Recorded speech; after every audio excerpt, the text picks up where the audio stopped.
வணக்கம். அர்ஷண யோகத்தை பத்தி சொல்லிட்டு இருந்தோம். இந்த அர்ஷண யோகம் வடை மாலை வெற்றிலை மாலை சாற்றலாம் சொன்னோம். கடன் அடையும். கடன் அடைய தேவையான பொருளாதாரம் வேணும். நம்மளுடைய வேண்டுதல்கள் எல்லாம் நிறைவேறணும். வீட்டுல நல்ல காரியங்கள் நடக்க வேண்டும்.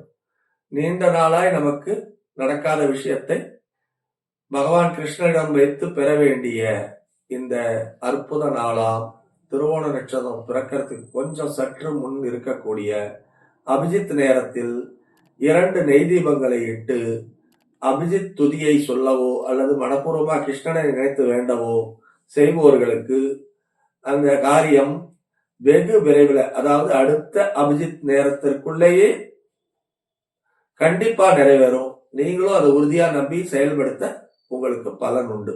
இந்த அபிஜித் நேரத்தை ஒரு மாதமும் நாங்க முன்கூட்டியே சொல்லிட்டு வரோம். அதை பயன்படுத்துங்க. இந்த மாதிரி நம்ம இல்லத்திலேயே பயன்படுத்தக்கூடிய நேரங்களில் நாம் வைக்கும் வேண்டுதல்கள் சிறப்பை கொண்டு சேர்க்கும். நல்லதை வீட்டுக்கு கொண்டு வந்து நல்லபடியா நடத்தி கொடுக்கும். அனைவருக்கும் மீண்டும் நன்றி.